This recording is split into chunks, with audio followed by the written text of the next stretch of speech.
Good afternoon, everybody. Welcome. I'm Jack Meegan. I'm Director of the Office for the Arts. We're really delighted you're here today. Welcome to everybody in the room and to the many people who are watching at a distance, thanks to today's technology. We're really glad you're here in whatever way. And I'm being told to move to the right. Keep going. It's good. It's good. There we go. You know, it's amazing. It's not one of my children telling me what to do. It's a colleague. Anyway, today's discussion, which we're really looking forward to, is produced or presented by the Office for the Arts at Harvard with our colleagues at the Radcliffe Institute and their project, Harvard's Legacy on Slavery. I want to give a big statement of appreciation to our friends at Radcliffe. It's been so special to be partnering with you, and we know this wouldn't happen without your friendship. So thank you, Radcliffe. So just a brief introduction. In the summer of 2019, I had a meeting with a student who was in Venice. Is that what you said? She was in Venice, Kiana Rawji. And she said to me that she'd been thinking about monuments. Monuments had been coming down in America, as you know, as people began to reflect on what these monuments were about and contemplated issues of justice and race and America's history. And she was, as she was reflecting on this, she was asking the question, well, if we were to build monuments now, what would they look like? And in particular, what would a monument to justice look like? So this was a really intriguing question. I was immediately captivated by it, and I was wondering why she was across the seas and wouldn't she get back here soon? And fortunately, she did. And I had the opportunity to meet with Kiana and her eventual partner. I think they were already working together, partner in the sense of working on the project together, Cecilia Zhou, who's right there. And together they had been musing over this notion of putting together a conference that would be called Just Arts, Justice, Just Arts. And the idea behind this was to bring in people, scholars, thought leaders, public officials, to talk about monuments and to talk about the notion of, you know, what do these monuments mean? What are the values that we are celebrating, that we are embodying through these installations? And in addition to that, they wanted to invite students from around the United States to submit models of monuments that would in some way be monuments to justice, whether they be environmental, race-based, economically based, whatever they might be. It was a really fascinating thing, and we had such great visions, and they were so brilliant. And then this little thing called coronavirus happened. And unfortunately, from the summer of 2019 on, the project had to come to a stop.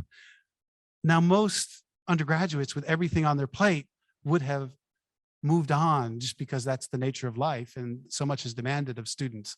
But they kept thinking and going deeper and deeper into it.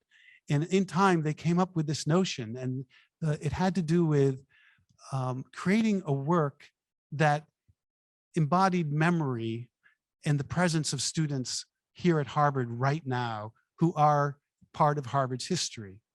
And that project is called Inclusions. It's in Harvard Yard. You're going to hear more about it today, and you're going to get to see it later today if you haven't had a chance. So I won't say more on that, but it has been such a honor and real joy for the Office for the Arts. And I just want to say this, Kiana and Cecilia, it's been such a treat to work with them. And, you know, it's what those of us working in the arts, it's what makes the gig so great.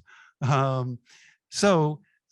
we begin, I also want to acknowledge that there's one other student who was critical to the design and the engineering and construction of this piece. And without this student, I would have lost so much sleep. He contributed on every level, aesthetically, practically, in terms of thinking about how this piece will work, its durability. His name is Reeve. And Luke, would you stand up? I just want to acknowledge you here. Yeah. You were splendid, Luke, and anything we need built from this point forward, you're the guy. I wanted to acknowledge two other people. Projects like this don't happen without collaborations. We had the great privilege of partnering with the School of Engineering and Applied Sciences and a person by the name of Rachel DeLucas, who I hope is listening online. Rachel runs the active learning lab at SEAS. She worked with us from the very beginning of the project, once it was really understood more as it was conceptualized, and worked closely with Luke and Kiana and Cecilia on all the elements that made sure that this thing was not only aesthetically right, historically, or correct in terms of thinking about the built environment around it, but also structurally sound. So a big shout out to Rachel if she's listening. And there's one other person, Kathy King. Kathy runs the Office for the Arts Ceramics Lab. When you see the installation, you'll notice that there are these bricks that are part of, or sort of at the heart of the work. These bricks are actually made of ceramic tiles. Kathy worked closely in thinking about the design, the type of clay, what kind of clay would be needed, both in terms of practical considerations, the elements, aesthetic considerations, and then she fired all the bricks, over 200 of them. So I want to thank Kathy King for her work on this as well. And lastly, I want to just give a shout out to Alicia Anstead. Alicia is my close colleague. She's Associate Director for Programs and Communications at Harvard. She's been my key partner on a gazillion projects. And Alicia, this doesn't happen without you, so thank you. This is the first of 5 public art installations that will go in next week. These art installations are part of our annual festival called Arts First, which is a 4-day Lollapalooza, if you will, over 100 student performances and exhibitions, a celebration of the Harvard Arts Medal with our Harvard Arts medalist, Ruben Blades, Harvard Law School graduate, in Sanders Theater next Thursday, and so many other things. In case you didn't notice, on your chairs, and for those of you watching on the screen, this is the Arts First Guide, and we encourage you to come. It's a really festive, joyous occasion, and it is our first one back on campus since 2019. So without further ado, I'm going to pass it off to Stephen Gray, professor at the Graduate School of Design. Thank you all for being here today. And Stephen, over to you. Thank you so much. So the relationship of space and politically constructed forms of identity really determine where we live and don't live. It determines our access to resources and opportunities in cities. It defines the power dynamics involved in how spaces are designed and governed. And so over time, these forces create material consequences in the built environment.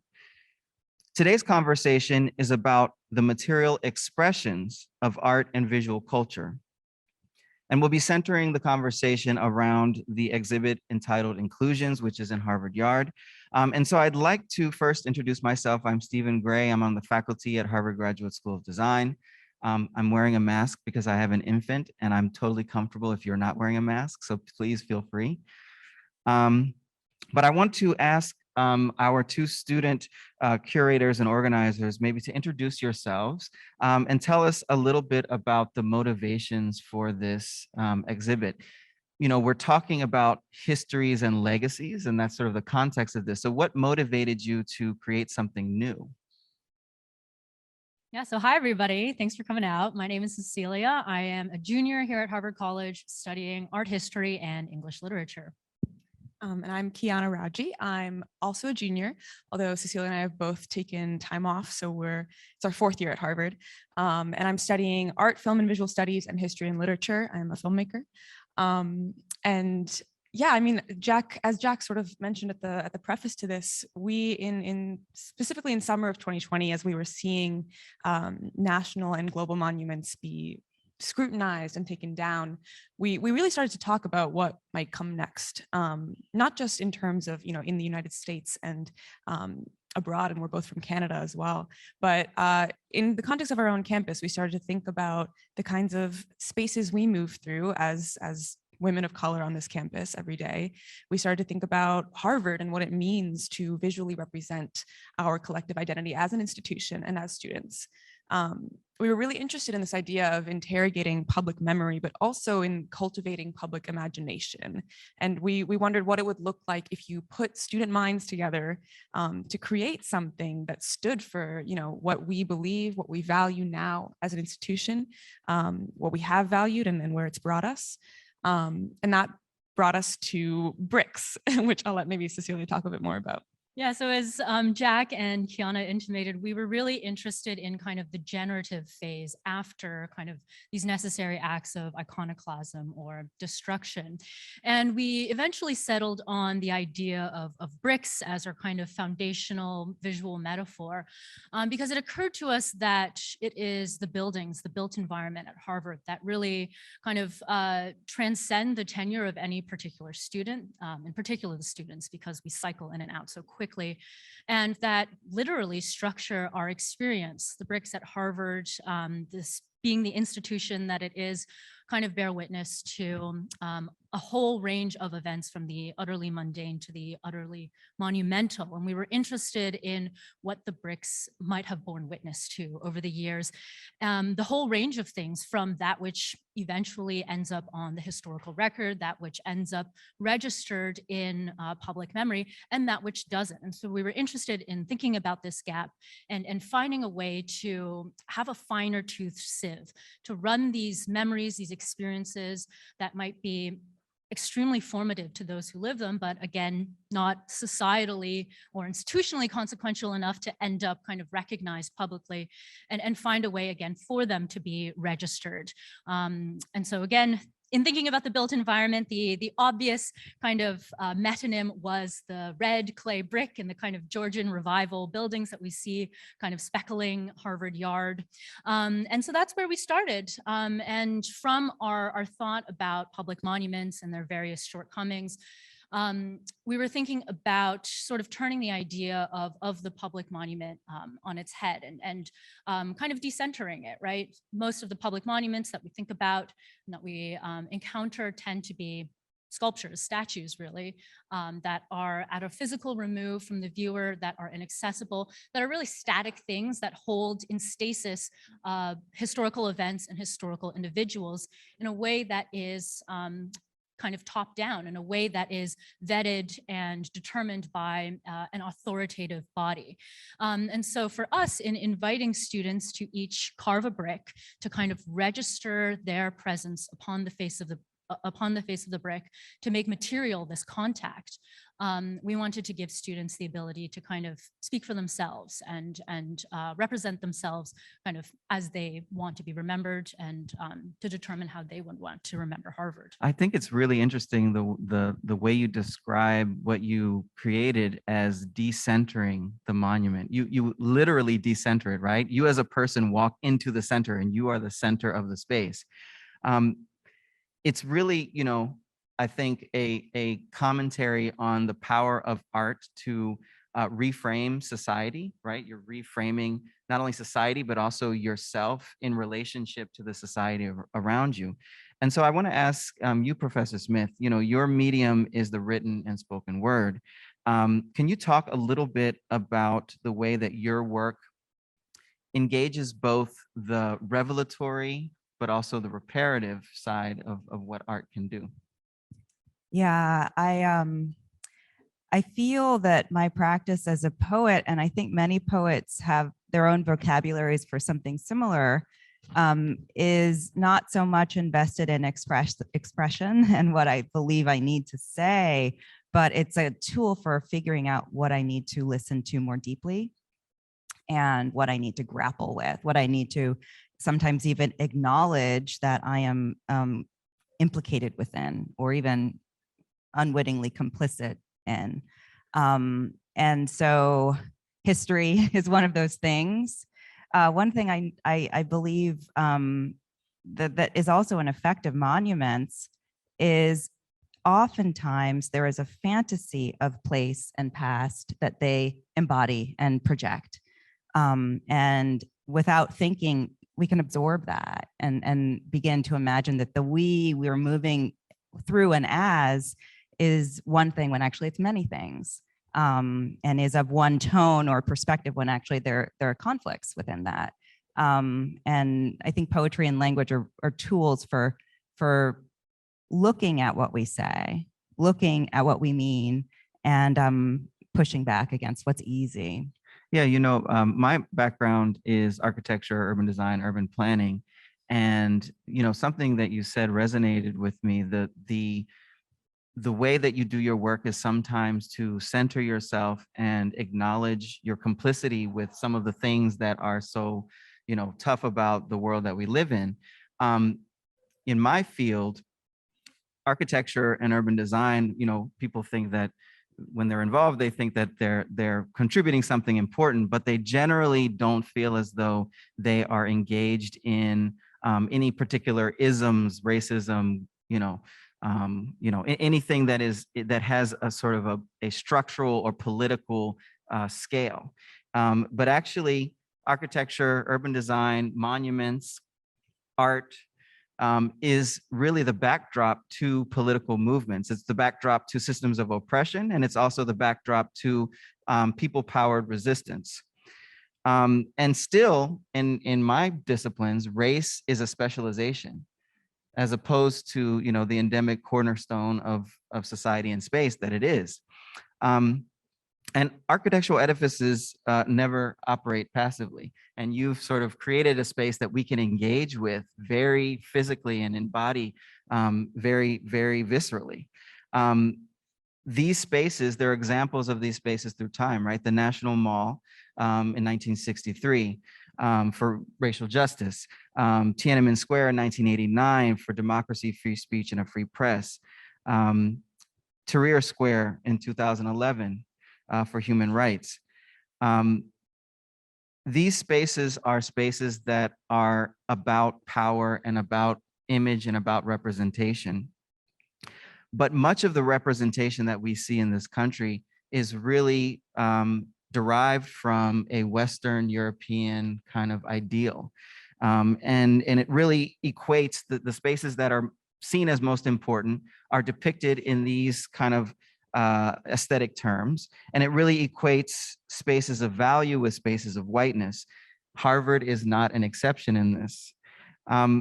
So this really brings up, I think, an important question for our community here at Harvard. Who is worthy of representation? And maybe I'll ask Cecilia, you, in your view, what is lost by omission? And what do we have to gain by elevating the stories of those who are left out? Right. In thinking about this kind of packet of questions, I think what you mentioned a moment ago about architecture, about visual culture, about that which we see as not being passive but active is really operative, in that the things we create and shape act back on us. They create and shape us. And so in thinking about what we have to gain from elevating stories, perspectives, experiences that have historically not seen the light of day, not been brought to public knowledge, I think one of the really pernicious issues is that we don't know, we can't know, and we being kind of the general public at large, precisely because that which we see, again, thinking specifically about visual culture, is generative and forms our understandings of ourselves, whether at a conscious or a subconscious level, and shapes, our own understandings of our own experiences, what we think we have to offer, how interesting or valuable we think our own stories and experiences are.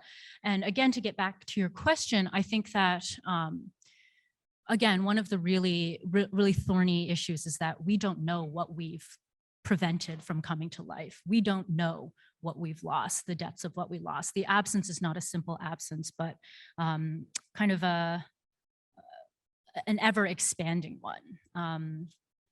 That inevitably there are individuals and groups who have incredible stories and experiences to share, who, aside from simply being suppressed, outright suppressed, are likely self-censoring because it does not occur to them that they have something incredibly valuable to share. So the loss is inaccessible and indescribable.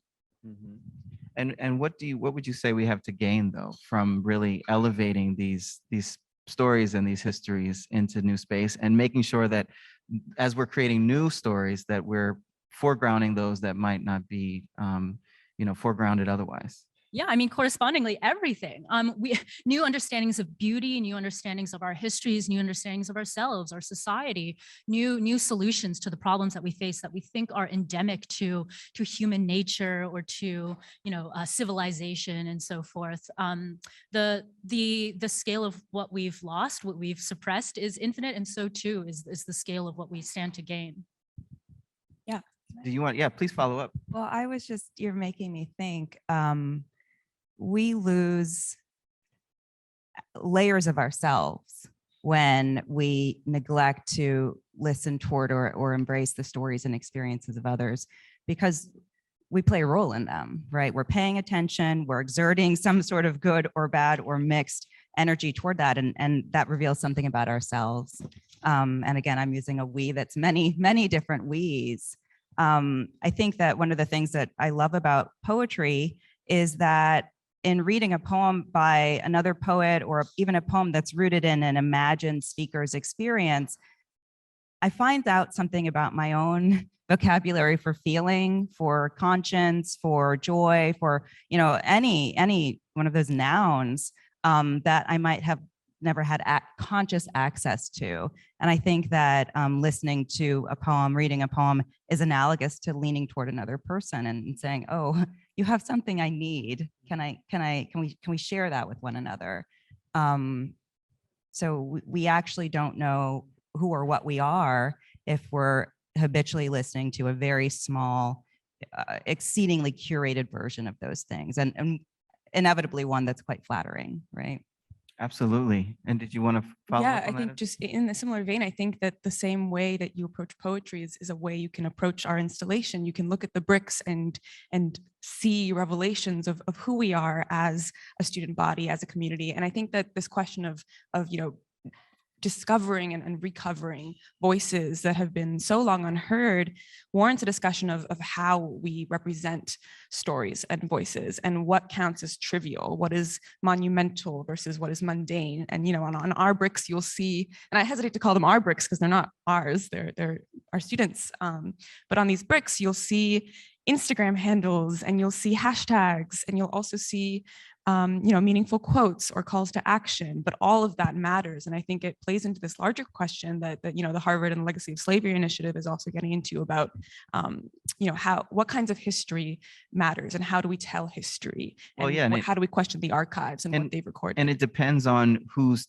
telling that history, right? Who the person that has the power gets to write what happened, right? And we're finding this when we're, as we're looking through the archives and trying to uncover Harvard's relationship to legacies of slavery, it's very difficult to identify even sometimes the names of people that have been a part of that history, that were enslaved, on and around Harvard's campus. And so, because they weren't telling the history. So I think that brings me to my next question, Kiana, maybe for you. What have you learned from this process of self-representation and self-expression? What have you and your peers sort of gained? What insight can you bring to us about that process? Yeah, sure. It's a great question. I mean, I think, as we were shifting our discussion, Cecilia and I, when we were sort of in our very theoretical phase, thinking about monuments and how you represent collective identity in public memory, visually thinking about that in the context of Harvard, wondering how to represent Harvard students, we figured that the best way to represent Harvard students would be to have as many Harvard students as possible represent themselves. And by sort of what we tried to navigate in this process was, how do we, what kinds of questions should we ask students to get them to respond in diverse and meaningful ways without necessarily regulating or restricting their expression of our institutional identity, of their individual identities. And we ended up settling on this sort of broad prompt when we had our brick carving sessions, which ran from the fall of 2021 to February 2020. And we asked people, if these bricks could speak, what would they say about Harvard, about you? And we left it really open, and it was important to us to, not pick and choose. We didn't censor any of the bricks. Every brick that was made is up on our walls, or we like to call them screens, except for the few that unfortunately broke. But I think that, as Cecilia was mentioning earlier, this idea of monuments and public art being so often defined by authorities who shape sort of how you represent a community. A big part of the foundation of what we wanted to do was get this to take the route of mass participation, instead of having necessarily a committee of students where we had X members of X communities on a panel. We tried to extend authorship. We wanted students to be able to walk past something in Harvard Yard that meant something to them, that they could take meaningful and active ownership of. And I think also it speaks to something you had said earlier about monuments typically being this fantasy, this single-sided projection of a past. And what we also wanted to think about, it reminds me of this quote from Pulitzer Prize winning author Viet Thanh Nguyen, who said a couple of years ago that if you're a minority in America, you live in a condition of narrative scarcity. And if you are in the opposite stance of narrative plentitude, you have the privilege of being mediocre. A story can come along and get it wrong, so to speak, and it's okay, because there are plenty of other stories to sort of balance it out. But if you're in this condition of narrative scarcity, you have so much pressure to get the story right, because your voice runs the risk of becoming the only voice. So we really, from the start, and I think we only learned as we went the importance of this, that we wanted to have an expression of plentitude, of a multitude of voices of Harvard students, because it is not, we are all in the process of defining what Harvard is and what it means to be a Harvard student. Yeah, I think it's interesting what you say about, those with the power and the authority have the ability to write endless positive narratives that you can find yourself in any kind of way. And those of us who aren't in that privileged space feel the pressure to make sure that everything you're doing is like the best every time, because that might be the thing that gets written down. And so you've got to make sure that you're representing in a way.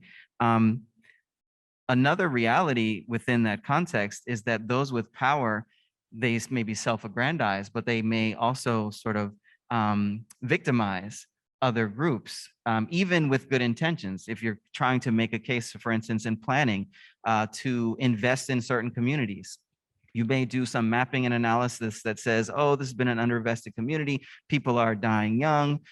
There's no public infrastructure. The sidewalks are crumbling. Everything. We should really just invest here because it's really tough for these folks. While those things are true, what we really should be looking at is the reason why those things are the way that they are, right? The forces that were in place that caused people to end up in those situations, and then to think about the ways in which people have actually survived and persevered in those spaces. Indigenous scholar and critical race theorist Eve Tuck talks about calling for a moratorium on this damage-based approach to thinking about communities, because as she says, what it does is it leaves people with the negative image of themselves. Even after you've gotten the grant and you've made the investment that you wanted to, they're still there when you leave. And they have this negative image of themselves as opposed to assets on which they can build. And so she really calls for moving beyond this damage narrative into a desire-based narrative, really documenting not only the painful elements of social realities, but also the wisdom and hope. And so, Professor Smith, I'd like to ask you to talk a little bit about this idea of positive representation, seeing people beyond their trauma and victimhood, and not just recognizing ugly legacies, but also triumphs and joy. Yeah, I'm sitting here and I keep thinking of a brief poem by Lucille Clifton, and I know there's some bricks with quotes. And Clifton was a poet who said that she wrote poems to comfort the afflicted and to afflict the comfortable. And she served as a poet laureate of Maryland for many years. And at one moment in Maryland history, she was asked in the position of laureate to write a poem, quote, celebrating our colonial past. And the poem that she wrote is called Why Some People Be Mad at Me Sometimes. And I don't remember it perfectly, but they want me to tell their stories and I keep remembering mine. So there's this this refusal in some ways embedded in that poem, because it's not going to bring forth the shape and the content that's being asked for. But it's also kind of saying there's something that I am insisting upon as valid material. And of course, her body of work is remarkable because it's instructive to America, but it also urges readers who are invested in the community of Blackness to embrace the complexity and the joy that they carry, you know, so it's enlarging in a way. She does that not just by telling the happy stories, you know, she does that by bringing careful attention and even humility to what is heavy and what is dark, and finding meaning, listening again toward areas of silence or areas of common misinterpretation, and saying, who is here? Who is buried here? What stories have been muted here? And sometimes it's an act of the imagination that allows this narrative to reemerge. I feel like that's such a marvelous model, because it means that you don't have to bend over backwards to fabricate something that proves worth. But it reminds you that if you're listening in the right direction and with the right intention, you will find the worth that is abundant in any place, if that makes sense. Yeah, well, this idea of proof and proving and performativity, you know, how do we make sure that we avoid the pitfalls that potentially we can fall into of performativity, where we're making something visual and apparent, but we don't tie it to any kind of structural change? And so maybe this is a question for all of the panelists.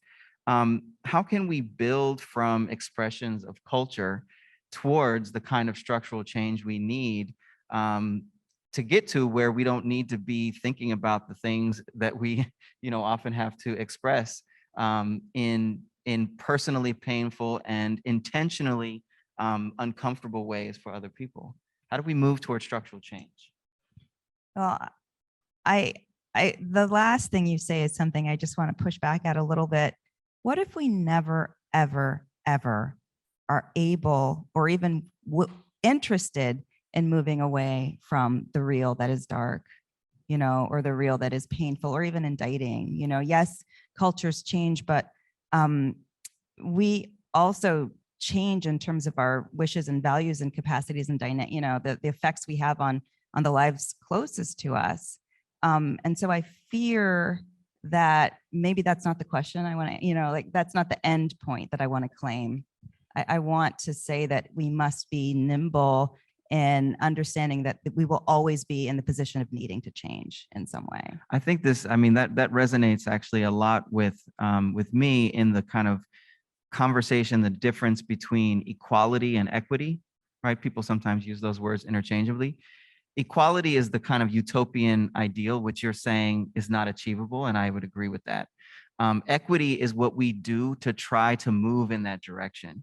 And so I think the constant movement and the constant agitation is what you're saying holds all the value in moving towards that unachievable but sort of directional ideal.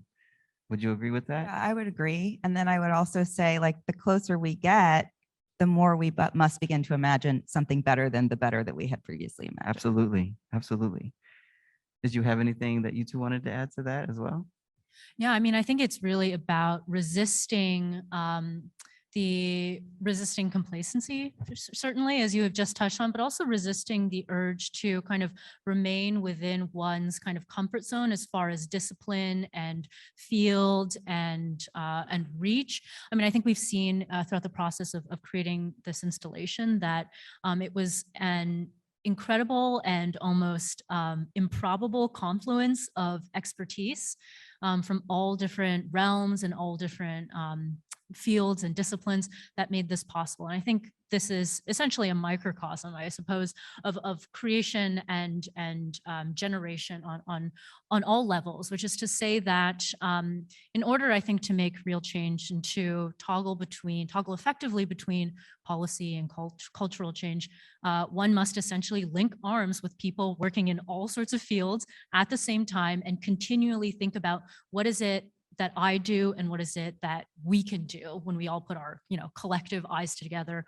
our collective ranges of skills and expertise and abilities. Yeah, so I think it's really about being able to create and act as the connective tissue between what we typically see as disparate realms of policy, structural change, and this kind of more amorphous zone of cultural change, visual change, et cetera. Yeah, and I think there's also a version of this question that some people often wonder as we're talking about art, which is how do we move from art to action? And I think a lot of people tend to see art as a catalyst for change, which it certainly is. But I, as an art maker, also like to think of art as action in itself a lot of the time, and not underestimating the importance of visual culture and cultural change, as Cece says, as being completely intertwined with structural change. And I think another way that we're hoping this project that inclusions can serve as a model going forward for Harvard is we hope it's an affirmation that we need to invest in art and in student art making. We hope that this is something that can usher in more attention to student voices, to artists across disciplines, and yeah, I think that's what I would say. Yeah, thank you. I went over to the installation, and all of you should do that as well. When we end, we'll actually have our Q&A walking over. Cecilia and Kiana will answer any questions, and then we'll go and look at the space together. But as I was reading the bricks, there's a lot of lighthearted and joyful and sort of reflective, good memories, some critical things, but there were a few bricks that really stuck out to me, and I'd like to read just a few of them to you that I found particularly meaningful.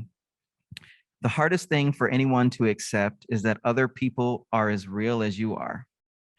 I like that one. Look at everything always as though you are either seeing it for the first time or the last time. All things change.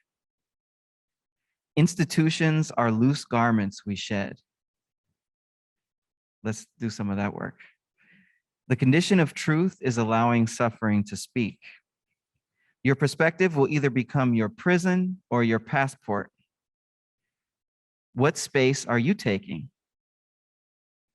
Another world is not only possible, she is on her way. On a quiet day, I can hear her breathing. So as we reflect on this project and the process of it, and we think about a more just Harvard community and campus community here, maybe in closing, I'll ask each of you to tell us one thing that you personally can do to move us towards a more just campus community, and then one thing that you think Harvard should really take on and do. Maybe I'll start with you, Professor Smith. I was hoping you'd start down there because I'm trying to think of what's okay. what is. Who wants to start? Who wants to start? No, let's not one. put you on the spot. Who wants to start? Anybody have something in their mind? Yeah. Okay, go ahead. I think it's easy to embark on an ambitious project like this, and have a culminating event like this and be done and sort of kick our feet up and say we've accomplished something, we're proud, and now it's someone else's turn. But I think that we have to constantly be vigilant in asking what's next, because that's what started this project. It was thinking about monuments coming down and us asking what comes next. And I think as students, that's something we can constantly be doing in our everyday lives. It doesn't need to be erecting a new installation in Harvard Yard. It could be as simple as acting on some of the calls to action that those bricks are telling us, reflecting on the space we're taking, reflecting on the kinds of interactions we're having with our fellow students every day, and the kind of room and path we're paving for future students here. So I think, constantly asking what's next. And I think on the sort of front of institutional on what Harvard can do, I think, like I said before, I think investing in students and supporting the kinds of people who are, when we talk about visual culture, especially moving through these spaces, I think it's one thing to, to put the really necessary and important time into crafting reports and creating committees and thinking about, intellectually and theoretically interrogating what it means to have a certain name on a certain building. But it's another thing to then, once we have the history in our hands, put the resources and the time into doing something about it, into creating new spaces, into investing in the people who are forced every day to walk through spaces and confront the signals on campus that sometimes tell you don't belong. And I think that commitment is what I'm really hoping to see from Harvard going forward and from Harvard students going forward. Thank you for that. I want to go next because I didn't mean to make myself last. I think that the ethos and the outcomes of collaboration that you've described, especially ones that move between the language of the imagination, the language of other forms of rigor and investigation, are essential. The questions and the problems that characterize not just Harvard, but the world, and not even just the human realm, but the world at this moment in the 21st century, are so large that they require us to be thinking, through all of these different, capacities.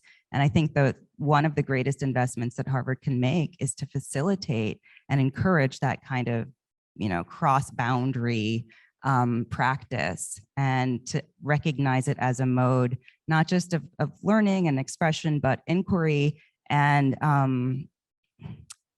giving, to ourselves, to this institution, but to the other people who are affected by what Harvard and places like Harvard do.